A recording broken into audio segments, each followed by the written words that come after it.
Hello everyone, Marcus here. Welcome to Tesla Simplified. This video is going to be about the questions and comments I got after my first Tesla semi-wide problems video.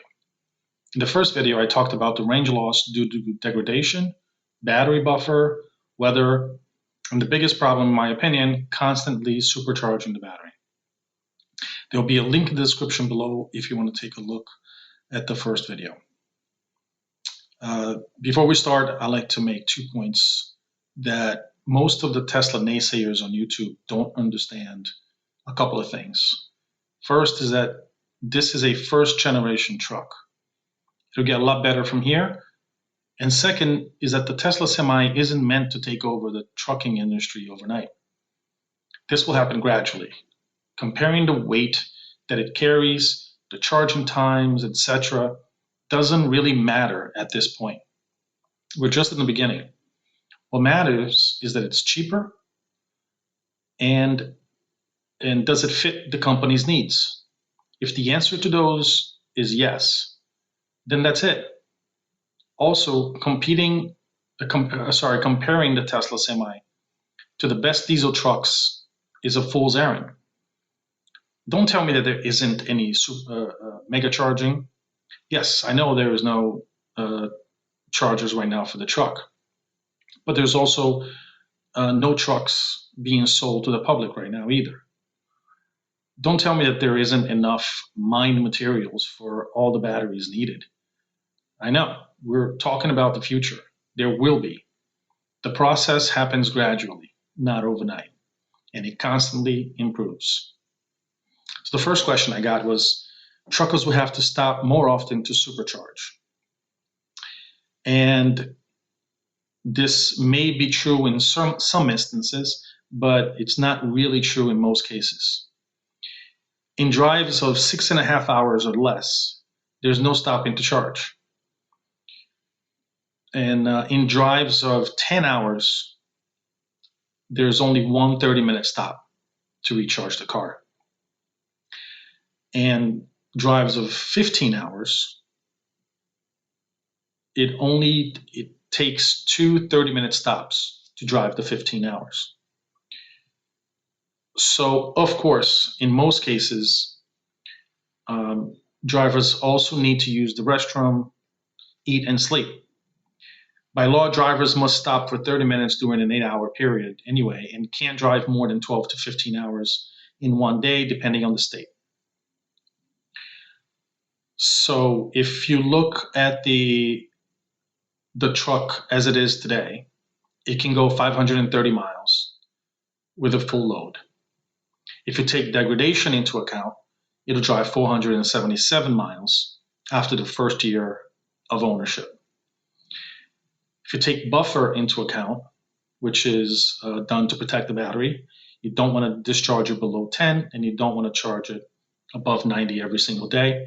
If you take that into account, the truck will go 381 miles. But that's over 6.5 hours of driving. It's like driving from Boston to Baltimore or from San Francisco to LA for the people on the West Coast. And that's without charging at all, 6.5 hours.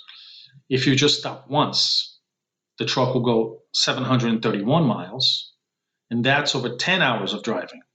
That's like driving from New York City to Charleston, South Carolina,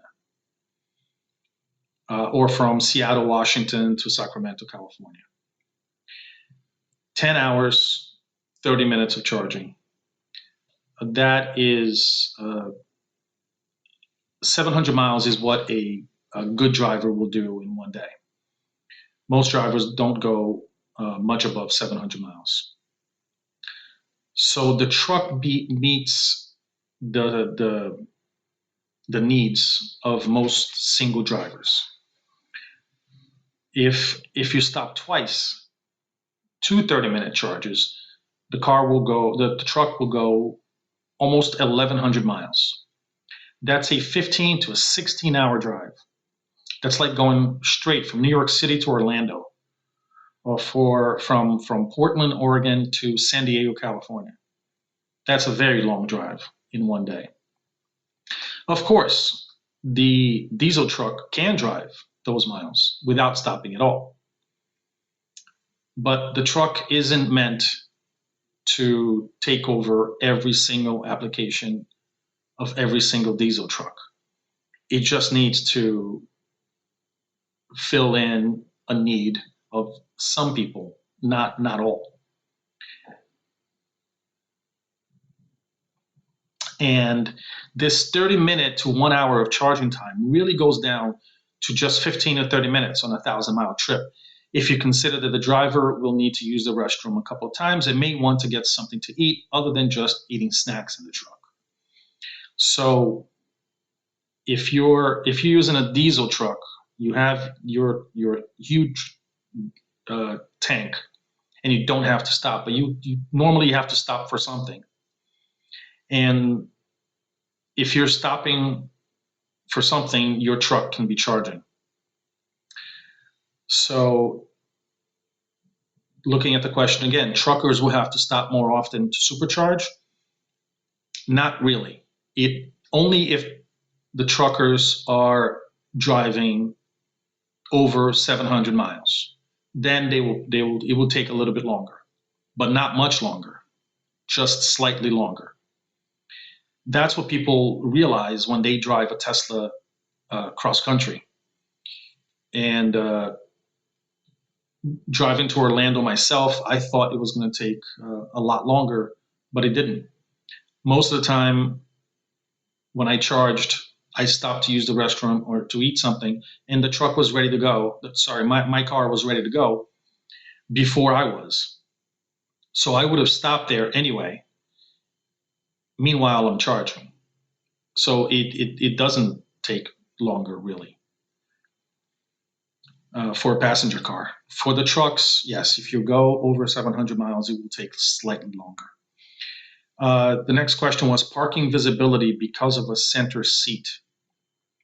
So the drivers will get used to this. The thing is, drivers think that they can't put their heads out the window and see on the side of the truck, and the mirror on their right side. This is for American drivers. The mirror on the right side is too far away from them, so they don't really use that mirror all that much for these parking situations.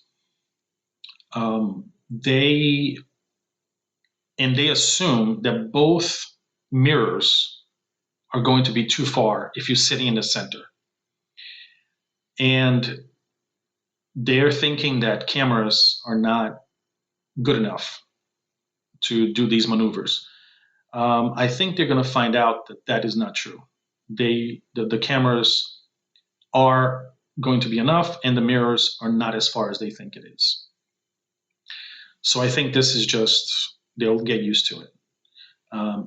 And honestly, we do have these drivers are absolutely amazing. How they park these trucks in such a small area. So that's not a big deal. The next question was semi-chargers will need a lot of power and will break the grid. Semi-chargers will take 1 megawatt of peak power. At peak power, it keeps the high power for a short time. When you charge in the truck, it starts at the peak power, and within just 10, 15 minutes or so, it'll start to slow down, because that's the charging curve that all EVs have. You can't just charge the battery at peak power throughout the entire battery. You'll damage it. So if you have 4 trucks charging at the same time, it will not draw 4 megawatts because of the charging curve. It will probably draw around 2.5 megawatts, around there on average. Today's Teslas passenger cars can charge at 250, so 1/4 of the rate of the semi. So if 4 Teslas are charging at the same time at 250, that's equal to 1 megawatt.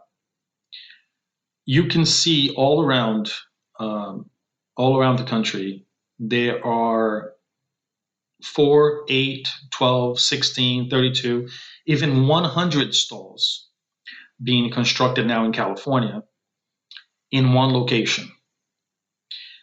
100 stalls that put out 250 kilowatts. That means that Tesla can install 3, 4, 8, up to 25 stall semi-chargers right now because they're doing it. It's the same amount of power. So that is not going to be a big deal. The semi-chargers will not break the grid and can be done with the technology that we have right now. Especially since these two superchargers, these mega chargers for the trucks, are going to come with a battery power pack of its own. That way, it'll even out the load on the grid. So will it need a lot of power? Yes. Will it break the grid? No, not even close. How much payload can it take? It is another question that I got. The answer is that we don't really know yet. Tesla did not disclose the weight of the truck.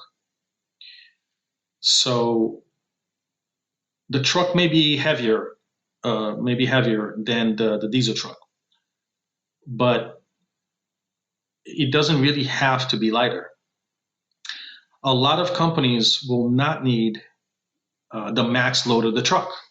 A lot of things need to be moved, and a lot of them aren't going to hit the max load. So in a fleet for companies, I can see that some companies will have some diesel trucks and some Tesla semis. The diesel trucks will be used for very long hauls and for possibly very heavy loads, and the Tesla semis will be used for shorter hauls, 700 mile or 1,000 miles or less, and that's absolutely fine. Like I said, it's just the beginning. The truck is going to get better and better, and it's absolutely fine for the Tesla to not completely beat out every single diesel truck in every single situation. It doesn't have to be that way.